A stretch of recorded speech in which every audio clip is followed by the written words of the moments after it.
kuatkan hati. Negeri ini memanggilmu kawan, belajar bergerak berbagi untuk negeri. Guru penggerak majukan pendidikan, guru penggerak Bismillahirrahmanirrahim. Assalamualaikum warahmatullahi wabarakatuh. Waalaikumsalam warahmatullahi wabarakatuh. Selamat siang Ustaz. Mohon maaf mengganggu. Terima kasih sudah meluangkan waktu bagi saya dan Ustaz Megar.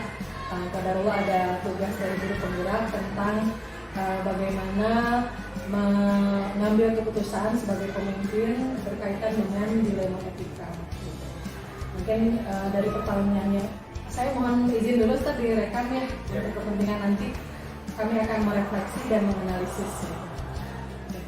Kita mulai dulu dari pertanyaan pertama Ustaz.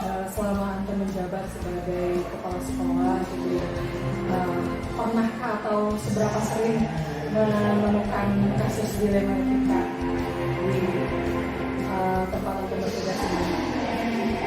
Terima kasih sebelumnya saya ucapkan Pak Yenta atas kesempatannya. Mudah-mudahan apa yang dibutuhkan jawabannya bisa sesuai dengan apa yang dibutuhkan. Tentu saja di unsur sebagai unsur pimpinan ya, yang benar-benar mengawasi semua hal, pasti itu akan banyak didapati permasalahan-permasalahan terkait dengan itu, baik di level guru pendidik ya, ataupun di level peserta didik. Misalkan di level pendidik misalkan ya kita kerap kali juga menemukan bahwa beberapa guru mungkin belum satu persepsi, tapi dua-duanya sebenarnya punya tujuan yang sama, ingin mendisiplinkan anak, tapi dengan cara pandang persepsi yang berbeda.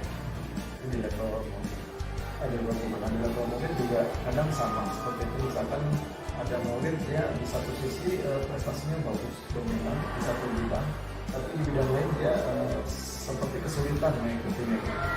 Nah ini mana yang harus kita prioritaskan untuk didorong sesuai dengan kebutuhan dan kemampuan anak itu. Saya itu menjadi tantangan tersebut buat saya yang saat ini mungkin mereka sedang diuji atau diamani sebagai pemimpin ya. Selama ini bagaimana yang dapat untuk mengidentifikasi dan berkenaan dengan kasus-kasus yang merupakan dilema etika dan rujukan moral, benar-benar atau dan benar salah. Tentu saja karena kita tuh punya komunitas ya, ada dalam satu satuan pendidikan ada guru, ada grup muslim, saling memantau dan komunikasi antara kita selalu baik, sehingga dalam hal apapun selalu termonitor ya, termonitor. Dan disitulah awal mula kita mengedukasi, baik itu monitoring itu dilakukan dari bawah ke atas ataupun dari atas ke bawah, jadi saling menguatkan. Identifikasi awal itu dari situ. Ketika muncul satu permasalahan dilema, maka sebagai pemimpin atau pimpinan, otomatis saya akan coba sesegera mungkin mencari solusi untuk masalah tersebut. Untuk kasus yang menunjukkan moral itu berarti diabaikan saja. Yang menunjukkan moral itu berarti yang benar salah ya. Yang benar salah tentu saja juga akan kita berikan perhatian. Karena nanti kaitannya dengan siapa itu kewenangannya. Misalkan kita punya aturan sekolah yang di bawah kewenangannya kesiswaan, maka itu akan saya dorong untuk mengidentifikasi terlebih dahulu sejauh mana permasalahan salahnya ketika ditemukan fakta-fakta yang memang sudah diakui oleh pelaku atau pelanggarnya. Misalkan kita coba berikan pendekatan kepada anaknya, dan saya dulu ketika pensiun dulu biasanya saya tawarkan kesanggupan dia untuk menjalankan konsekuensi itu sejauh mana. Selanjutnya kan selama ini bagaimana antum menjalankan pengambilan keputusan di sekolah ini, terutama untuk kasus-kasus dilema etika ini kan ada dua hal yang dua-duanya itu sama-sama betul, sama-sama baik gitu kan, sama-sama mengandung nilai kebajikan. Bagaimana Ustaz? Dulu ketika saya menjadi top leader gitu ya, saya selalu mengusung kepentingan saya sebagai apa yang diamanai kepada saya, dan kesiswaan. Kesiswaan sebenarnya peraturan. Ketika saya menghadapi satu permasalahan dilema etika tadi, soalnya yang jadi pegangan saya adalah aturan itu, payung hukum. Sehingga kadang saya mengeneralisir bahwa situasi, kondisi atau fakta lapangan itu harus disesuaikan dengan aturan yang ada. Jadi saya tidak pernah melihat bagaimana permasalahan itu idealnya diselesaikan, tapi bagaimana permasalahan itu harus mengikuti aturan sudah kita buat, dan di situ sudah dicantumkan juga dengan berbagai macam konsekuensi dan hukuman dan sebagainya.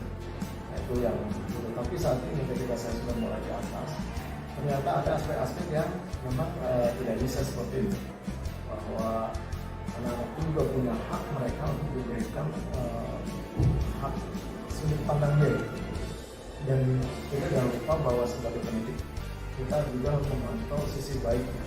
Itu yang harusnya lebih berguna gitu, bahwa dalam kehidupan mereka mungkin jatuh sekali 2 kali, itulah namanya dari kehidupan. Tapi jangan lupa bahwa potensi dia masih banyak terjadi.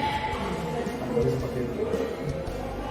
Ya, kemudian Ustaz, untuk yang langkah-langkah atau mungkin ada prosedural baku yang dibuat atau yang nanti dilakukan ketika ada terjadi kasus-kasus tersebut, apakah ada langkah-langkah atau prosedural yang khusus? Biasanya langkah pertama adalah bagaimana mengkonfirmasi terlebih dahulu kepada orang yang berada di lingkungan terdekatnya. Misalkan kalau di asrama berarti muslimahnya atau muslimah. Kemudian setelah terkonfirmasi dilema itu, kita coba sambungkan dengan penanggung jawab keduanya, yaitu wali kelas. Yang terakhir, setelah terkonfirmasi semua, yang baru dalam mengambil satu kebijakan atau keputusan, kita undang bersama-sama. Jika memang masalah itu tidak dapat diselesaikan di ranah wali kelas dan muslim misalkan, maka otomatis harus ditarik ke ranah yang lebih luas dengan kesiswaan, dan biasanya mendapatkan penguatan dari kepala sekolah arah kebijakannya seperti itu. Karena bisa jadi apa yang tadi saya bilang, peraturan itu tidak selalu menjadi solusi untuk kondisi anak-anak. Kadang ada aspek-aspek lain yang dilakukan oleh mereka itu seperti yang pernah kita pelajari, bahwa setiap orang pun melakukan itu pasti ada menggunakan motivasinya. Selanjutnya bisa menurut antum hal-hal apa saja sih yang selama ini dianggap efektif dalam mengambil keputusan pada kasus dan kita? Pada dasarnya paling efektif komunikasi. Jadi identifikasi masalahnya, kemudian penggalian motivasi hidupnya dan latar belakang itu selalu harus komunikasi. Jadi kita sebagai guru itu dituntut saat ini untuk jembar itu luas apa ada. Karena sekali lagi kita itu adalah member yang itu masalah. Jadi kadang kita terjebak misalkan terjebak dengan kondisi saat itu ya, yang menuntut kita tuh ingin segera mungkin menyelesaikan masalah ini. Padahal ada hal yang harus digali terlebih dahulu atau lebih dalam lagi di balik yang muncul di permukaan itu. Yaitu yang cenderung sebetulnya kalau kita masuk ke sini lebih soft akan tergali dan akan terselesaikan masalahnya seperti itu. Hanya perlu kadang berlomba dengan waktu, dengan kesibukan dan sebagainya, sehingga menuntut sesuatu yang segera selesai, cepat selesai. Maka kadang tempat mengambil satu keputusan yang kadang juga kurang tepat. Mungkin pada intinya kan komunikasi tadi yang komunikasi dan juga tadi identifikasi masalahnya. Dalam ranah yang lebih luas mungkin seperti hal kaitan kita dengan orang tua misalnya. Itu pada saat COVID dulu ya, itu pihak-pihak mana sih yang sangat membantu antum dalam mengambil keputusan gitu dalam kondisi genting gitu, di mana ada tekanan dari orang tua, kan kondisi yang tidak kondisi yang tidak kondusif ya, juga. Saya kira semua pihak itu akan sangat membantu ya. Jadi dalam posisi sulit seperti itu langkah yang harus dilakukan adalah saling menguatkan dan menyamakan persepsi itu jawaban itu atau solusi. Kenapa? Karena di saat panik itu orang butuh ketenangan untuk satu hal yang pasti, dan itu ketenangan. Walaupun kadang seorang pemimpin harus mengambil risiko nanti satu kebijakan yang kurang populer, tapi sebetulnya itu sedikit menenangkan. Nah, kan kita ngeluarin sifatnya pers rilis. Walaupun dalam pers rilis itu sebetulnya lebih masih banyak kalimat-kalimat yang masih mengambang. Contoh misalnya kemarin kita dapat keterangan dari di SMP dan SMA terkait layanan dapur. Dengan berikutnya mereka kita buatkan coba semacam media keterangan apa yang langkah-langkah yang sudah kita ambil. Itu di situ sebenarnya hampir 80% masih rencana-rencana, tapi sudah sedikit banyak meredam keresahan dan guru-guru orang tua ya. Pertama mungkin caranya di komite mungkin ya. Jadi kalau di SMA itu kita punya prinsip, kita deteksi orang tua yang vokalnya siapa. Setelah itu kita dekatin. Supaya jangan Saya juga mempengaruhi orang tuanya lah jangan sampai orang tua yang kecewa ini ketika dia vokal dia akan cepat sekali menyebarkan daya tulang. Tapi kalau dia puas, justru dia akan bantu meredam. Misalkan ketika bukan COVID, setelah COVID kita pernah kena yang sakit yang sama, itu orang tuanya Hanif dengan penuh kekecewaan kepada kita, tapi di balik layar dia meredam orang tua yang lain, meredam orang tua yang lain. Itu cerita saya punya guru saya di rumah udah ribut banget saya pusing, tapi ya saya tenangin aja. Wah ternyata di balik itu orang kayak ini bermain gitu. Dan seperti itu. Berarti faktor komite juga sangat ini ya Ya, membantu ya. komite dan guru-guru juga seperti Pak Heru kan yang lebih paham tentang kesehatan. Saya pasti akan lebih banyak merujuk ke Pak Heru. Pak Heru ini seperti apa kendala? Oh ini jadi senjata juga. Ketika terjadi seperti ini, langkahnya kata dokter ya. Jadi ada kalimat kata dokter atau rekomend dokter itu orang tua sudah ya. Berarti mungkin banyak pihak ya Ya, pihak yang dilibatkan. tergantung kasusnya mungkin ya Dan ya. Kalau dengan kesehatan berarti puskesmas Ya, gitu dan ya. siapa yang punya kepentingan lebih di situ dan dia menguasai wilayahnya. Baik, Ustaz, untuk yang berikutnya hal-hal apa saja yang selama ini merupakan tantangan di dalam pengambilan keputusan, misalkan pada kasus-kasus dilema etika tadi? Saya kira tantangannya di persepsi hari ini ya, bahwa tenaga pendidik hari ini belum semuanya masuk ke dunia pembelaan. Jadi new paradigma itu memang luar biasa, ini harus segera disosialisasikan secepat mungkin agar guru itu tidak stuck pada posisi ortodoksnya, konvensionalnya. Kenapa hari ini guru masih mudah-mudah mengejar anak, kemudian mudah-mudah emosional beranak. Padahal sebenarnya kayak lagi tadi, kita itu hanya mentor sifatnya dan pasti setiap anak punya kelebihan, punya masa depan juga. Dan kadang di balik kenakalan mereka itu, sebenarnya kalau dalam proses pendidikan bukan kenakalan ya, dia karena punya mental untuk banyak mencoba sesuatu, dia banyak mencoba itu dia sedang melatih mental. Dan penelitian membuktikan bahwa orang yang jadi pemimpin hari ini adalah orang-orang yang berani gitu, punya mental gitu kan, seperti itu. Nah saya kira dari penyamaan persepsi meningkatkan kualitas pemahaman tenaga pendidik terhadap paradigma baru yang sedang diusung oleh negara ini hari ini, itu saya kira fundamental, sangat fundamental sekali. Selanjutnya apakah antum memiliki sebuah katakanlah jadwal tertentu atau urutan-urutan semacam SOP lah dalam menyelesaikan kasus dilema etika? Apakah ini langsung dieksekusi di tempat gitu pada hari itu juga, atau mungkin antum butuh merenung dulu, menyendiri dulu gitu ya? Untuk membuat jadwal. Nah gitu.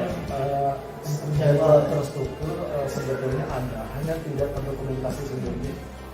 Dalam hal apapun, misalkan ketika ada satu masalah menjadi alasan itu akan menjadi bahan pikiran saya, baik pelanggaran apapun ya, bahasa atau pelanggaran hal atau apapun itu di balik kesedihan saya selalu memikirkan, bahkan kalau boleh saya jujur selalu membuat tidur saya tidak nyenyak, selalu mencepat menyelesaikan, dan itu nanti tuh ini yang pengalaman itu tadi saya pasti akan dari informasi dulu yang mendekat itu tadi. Kemudian sejauh mana sudah dilakukan pendekatan dan penyelesaiannya.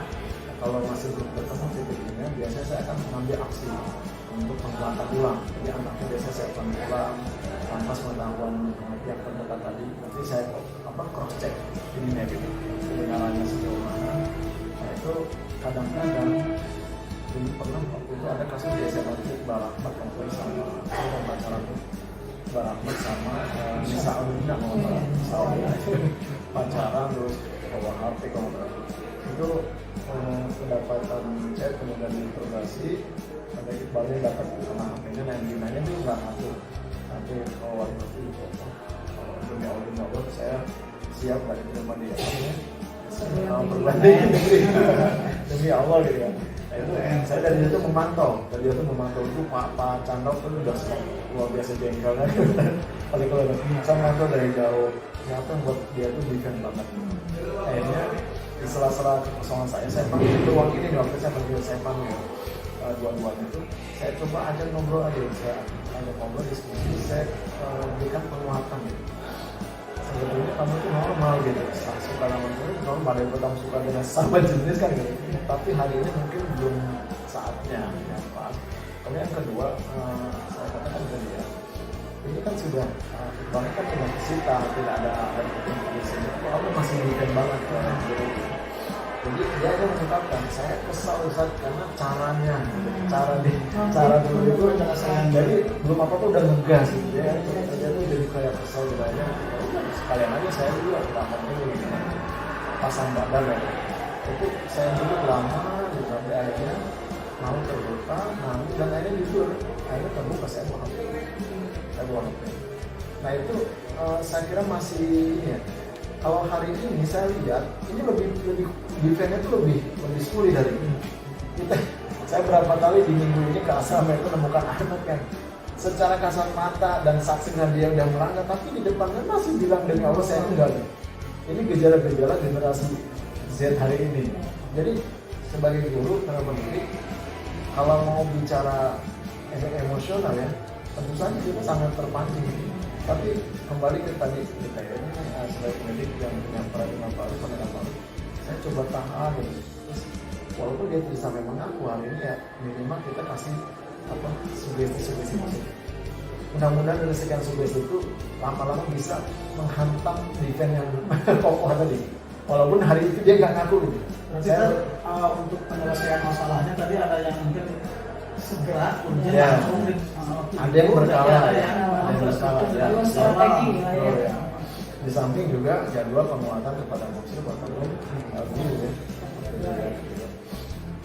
Kalau yang itu tadi belum tahu tekniknya kan segitiga restitusi. Ya.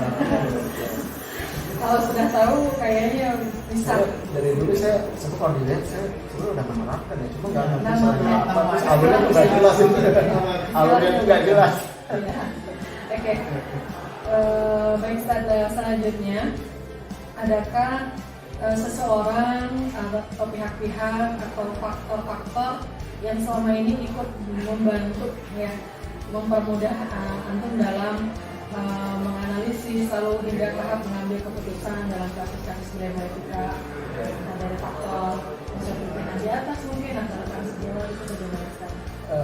Yang banyak mempengaruhi saya hari ini yaitu Pak Suwandi.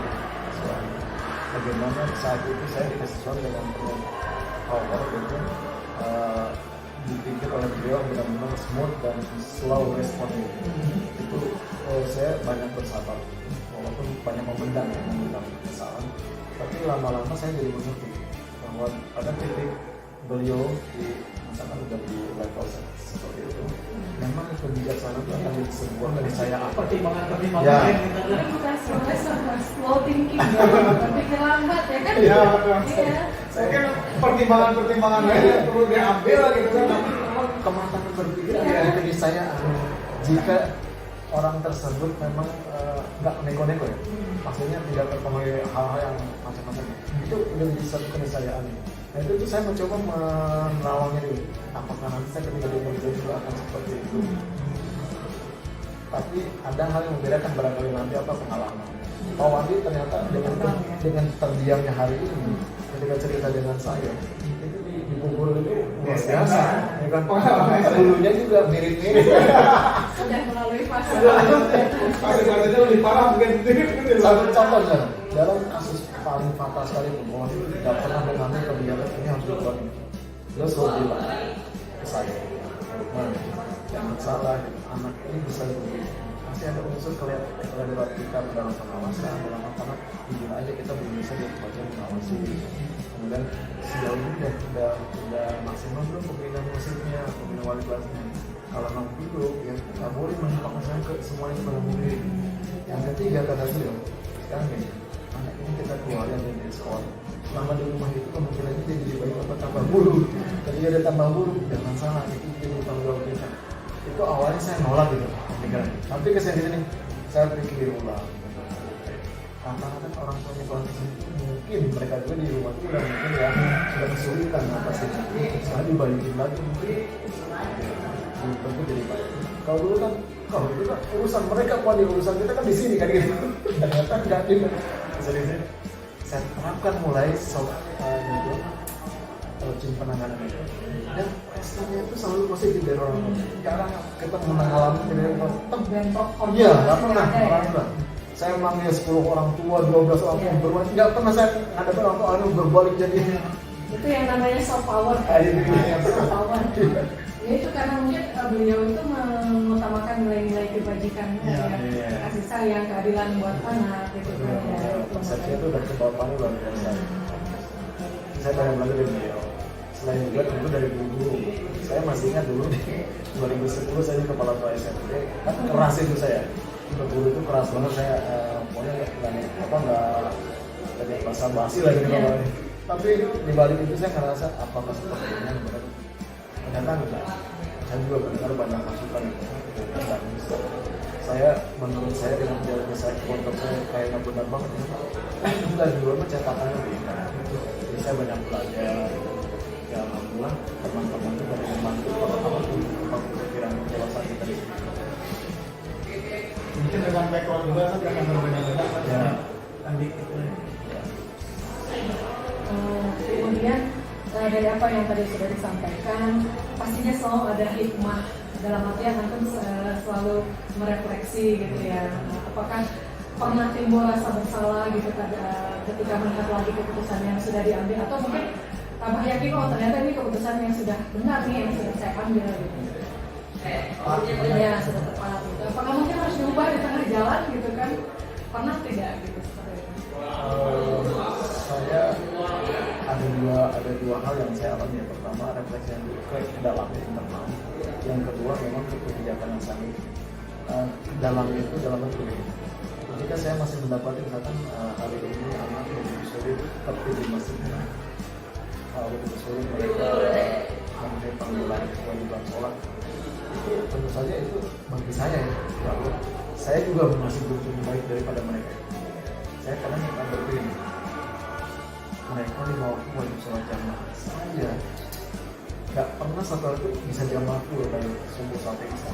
Karena kalau dari sini pulang sore, yang maghrib pasti di rumah dengan keluarga, sedangkan anak tetap 5 waktu. Apakah ini menjadi satu kejanggalan? Karena satu kali saya pernah dengan ceramah seorang kiai, ada Banyulang itu gitu, ya kiai udah mengatakan mesin makanya dahar maghrib itu tuh manurat gitu. Nah itu kan biasanya keingetan terus tuh kalimat semua lupa. Iya. Kebaikan itu terus ketika saya mulai coba menghafal Quran dan pertama itu akan mulai itu kan jalannya tuh atak murunan nasa berdiwatan sauna aku satu waktu hari ini apa.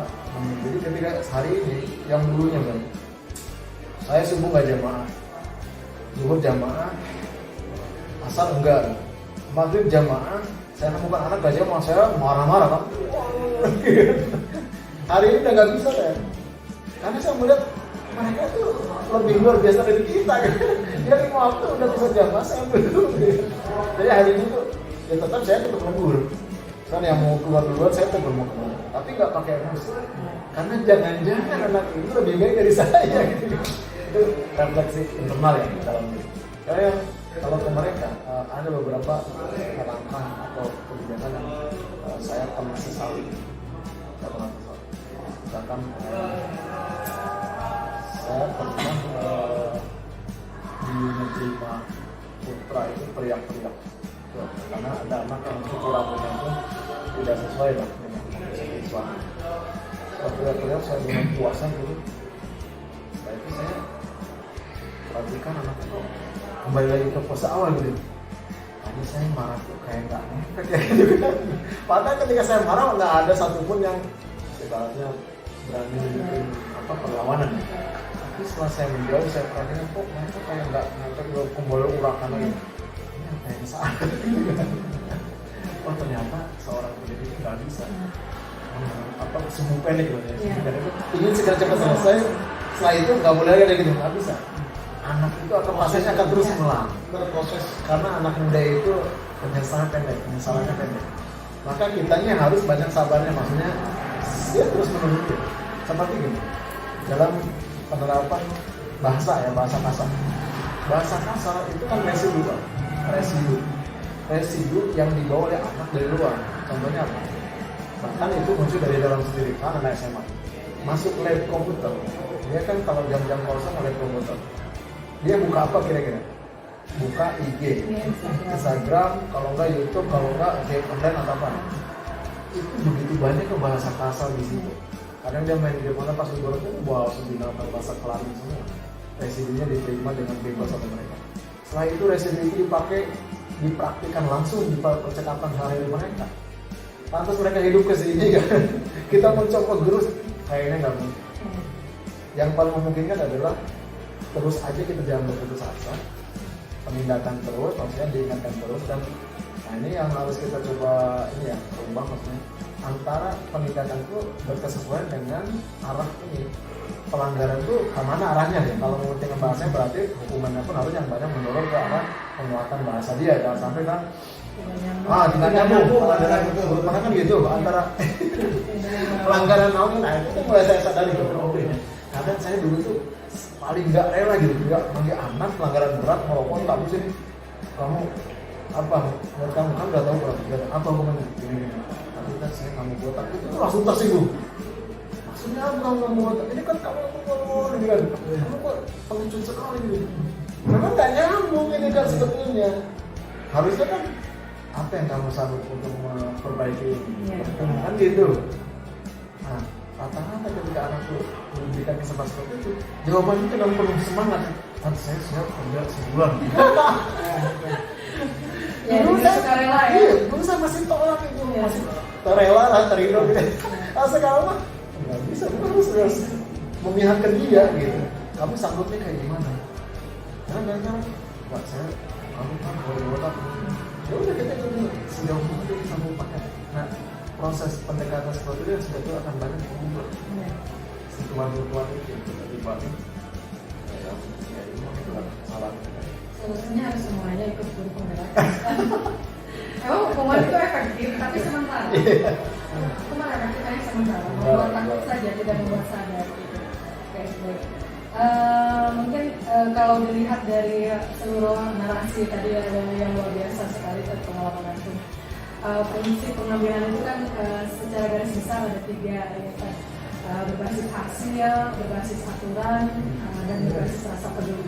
Mana yang selama ini paling mendominasi gitu dalam tataran atau mengambil kebijakan itu, mana yang paling ini harus ini lebih dulu nih gitu, dibandingkan peduli atau dibandingkan aturan atau perlawanan gitu. Jadi kalau yang ini lagi-lagi saya mungkin pengalaman saya banyak diperkuat dengan program penggeraknya.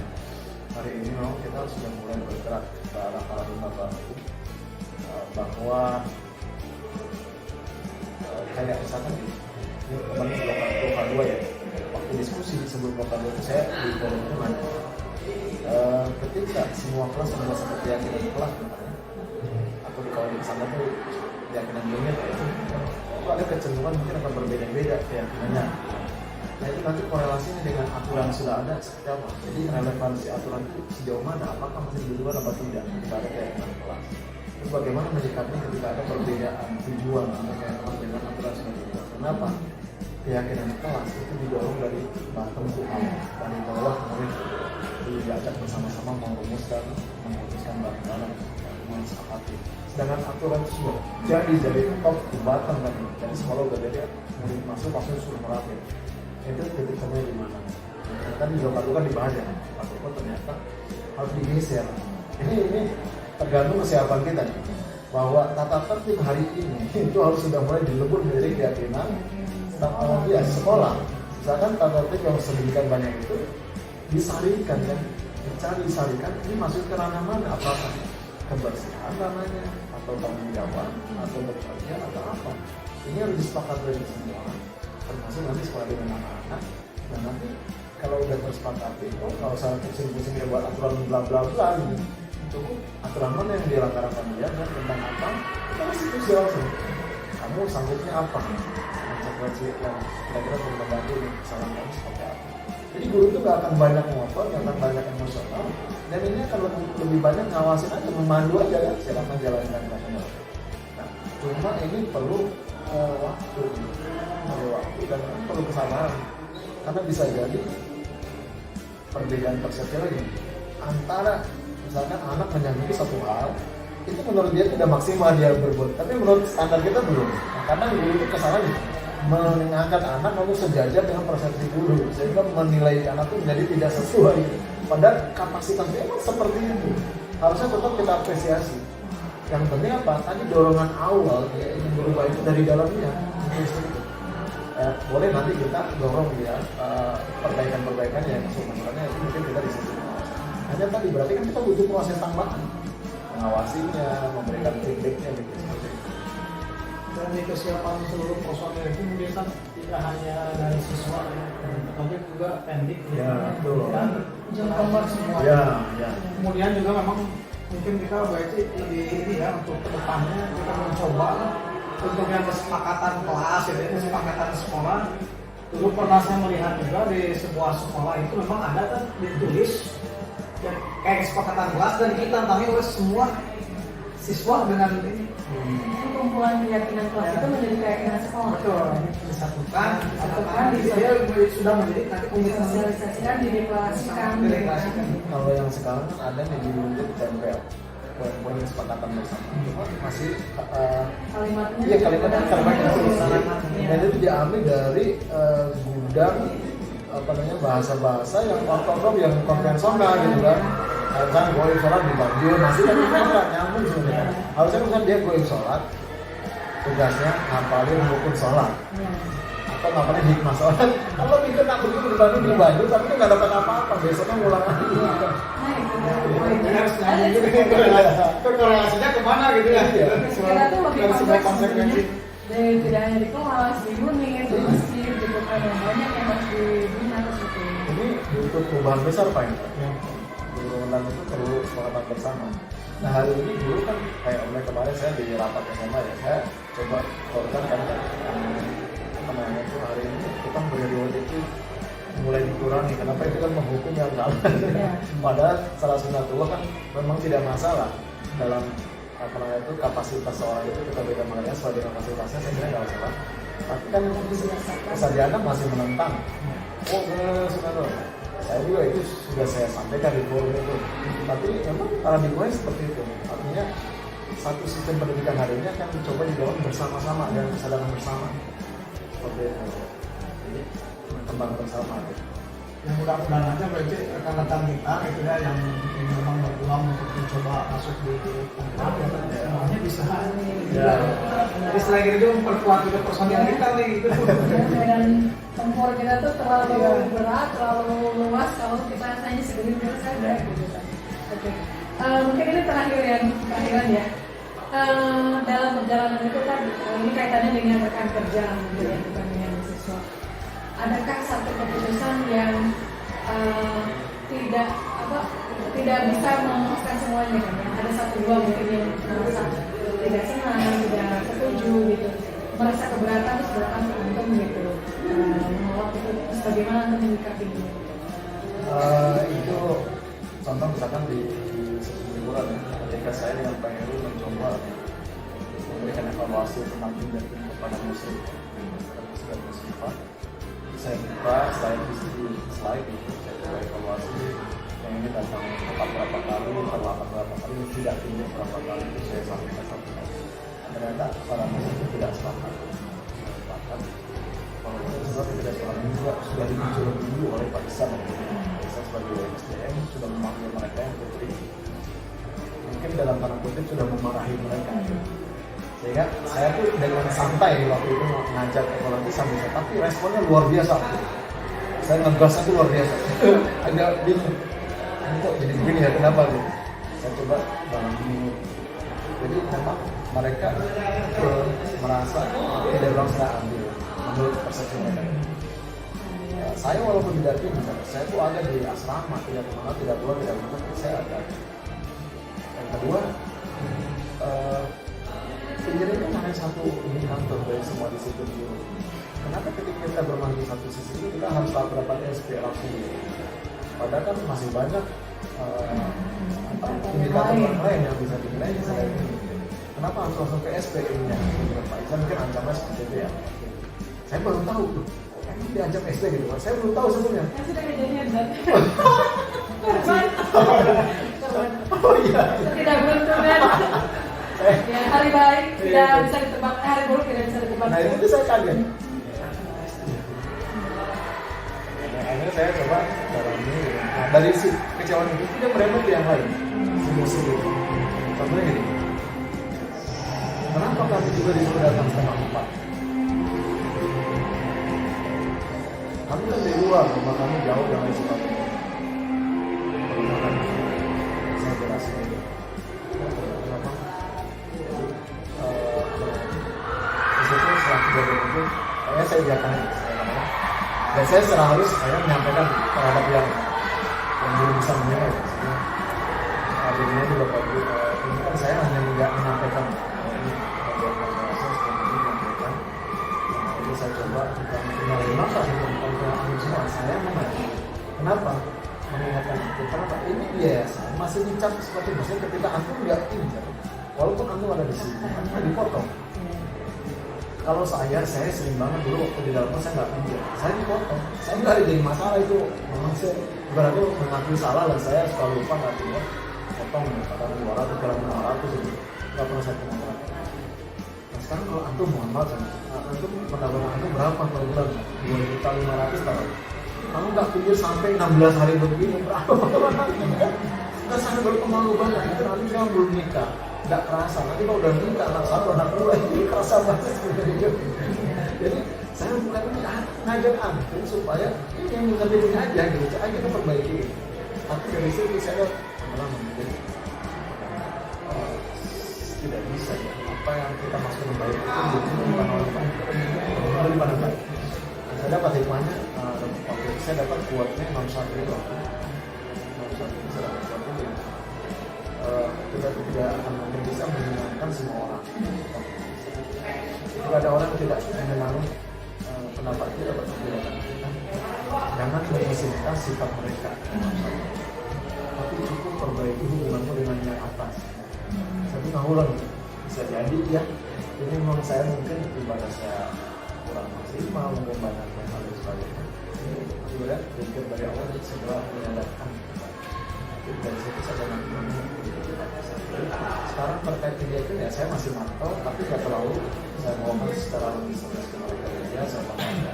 Kadang saya asal turun di masjid dan mereka baru datang udah malu gitu ya saya ada kesiapan karena mereka malu itu aja paling saya coba dorong menurut pribadi untuk jadi contoh buat mereka gitu. Saya kira itu yang paling pas walaupun sampai hari ini jujur saya masih menyesali diri saya maksudnya saya belum mampu menjadi teladan yang baik itu sampai hari ini jadi kadang masih ya kalau dikatakan saya mencerca itu mencerca diri kok saya tuh masih begini aja belum bisa jadi contoh buat semua memang keunikan kita sebagai lembaga pendidikan kan namanya juga institusi moral ya. Nah, lembaga yang bukan merehabilitasi tapi membentuk moral sebetulnya jadi ya kita cetakan-cetakannya itu yang harus menjadi contoh siswa itu bukan pendengar yang ulung tapi peniru yang ulung gitu. Memang ya keteladanan sih mau gimana pun. Kadang itu jadi rem bukan? Saya habis ini nggak ke masjid misalnya. Tiba-tiba hari itu banyak nggak ke masjid juga sebetulnya ada dosa itu kan kadang secara emosi kemarin berarti lo kan ada itu lagi gitu. Tapi pas saya mau ngomong aja di apa ya mengoreksi tiba-tiba ingat. Saya juga tadi nggak ke masjid kan. Saya menahan. Karena cerminan saya kayak gitu sekarang tuh kayak gitu lebih banyak nahan ya. Jadi intinya mungkin sebagai pimpinan mungkin sudah jam terbang tinggi tahu kapan harus ngegas, tahu kapan harus ngerem gitu ya, itu yang kita pelajari. Ya Masya Allah kita wawancaranya luar biasa ya, banyak hikmah yang kita ambil. Mohon izin setelah ini kita akan menganalisis ya ke format selanjutnya. Insya Allah akan kita ambil yang baik-baiknya gitu ya, yang kurang baiknya untuk dijadikan pembelajaran saya pribadi yang untuk para itu saja. Ada lagi pertanyaan? Sampai kita terima kasih banyak atas waktunya. Bisa dapat baru sebelum waktunya. Selalu begitu. Iya. Terdewasakan oleh keadaan ya Tan ya. Kalau lu kan bentuk selalu hoki gitu. Ini dua orang yang untung. Yang begitu saja Tan bisa beristirahat. Assalamualaikum warahmatullahi wabarakatuh.